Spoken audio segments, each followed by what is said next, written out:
કરવાની છે તો મારી સ્થિતિ એકરસ રહેવી જોઈએ, અચળ રહેવી જોઈએ, અડોળ રહેવી જોઈએ. કારણ કે આપણી સ્થિતિ જેમ ચોઘડિયું બદલાય આપણી સ્થિતિ પણ શું થાય છે?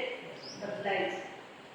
એટલે હું તો તમને મને એવી પોઈન્ટ બહુ જ ગમી ગઈ. એટલે લાંબુ ચોડું ભાષણ નહીં આપ્યું, ખાલી એટલું જ બતાવું કે સ્વસ્થિતિને તમે શ્રેષ્ઠ બનાવો. સ્વસ્થિતિને શ્રેષ્ઠ બનાવવા માટે મારે વધારે પુરુષાર્થ શું કરવાનો કે જેથી મારી સ્થિતિ કેવી બની જાય? શ્રેષ્ઠ બની જાય. તમે 3 પોઈન્ટ પર પુરુષાર્થ કરાય કે પહેલી કે આપણી બાબાની રેગ્યુલર મોડલી.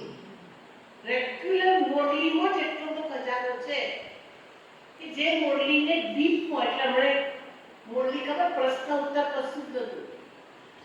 આ મોડલી કેવી રીતે સાંભળવી એથી શરૂઆત થઈ ગઈ. યાદ છે? 4 કે 5 દિવસ પહેલા જ अंतर्मुखता की गुफा में बैठकर मुरली का अध्ययन करो. समझो कितनी फाइन पॉइंट. मुरली સાંભળી લીધી, પોઈન્ટ રિપીટ કરી લીધું, મને તો આખી મુરલી યાદ રહી ગઈ. એનો કોઈ અર્થ નહીં. તમે પોઈન્ટ રિપીટ કરો એનો કોઈ અર્થ નહીં. અંદર આપણી અંદર કેટલી જણા તમારી સ્થિતિને પાવરફુલ બનાવશે બાબાના જ્ઞાન રત્નો. બાબાની જ્ઞાનની શક્તિ. એટલે જ્ઞાનને શું કહેવાય છે? બળ. જ્ઞાનને શું કહેવાય? બળ. એટલે પહેલી પોઈન્ટ ઉપર એમણે મુરલીનો ભાર.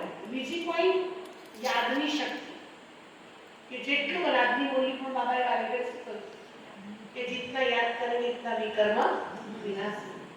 जितना याद करेंगे उतनी अवस्था ऊंची बन जाएगी. जितना याद करेंगे उतना मन मना भाव बन जाएगा.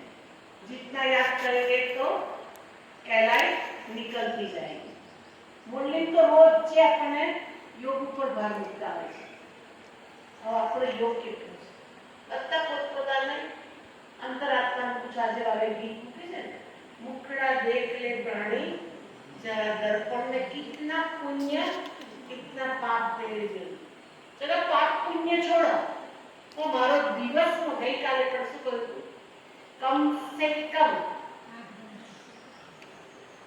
કરીએ છે આપણે 8 કલાક. લક્ષાબેન થાય છે 8 કલાક.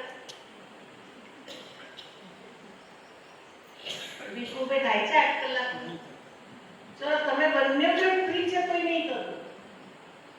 આ બધા તો બિઝી લાઈફ વાળા છે અને બધા કારોબારથી મુક્ત છો, પણ તે છતાં 8 કલાક યોગા કરો. અને એના માટે આવતીકાલથી જ તમે પોતાનું ટાઈમ ટેબલ અમૃત વેલાથી લઈને રાત્રિ સુધી યથાર્થ યાદ લો.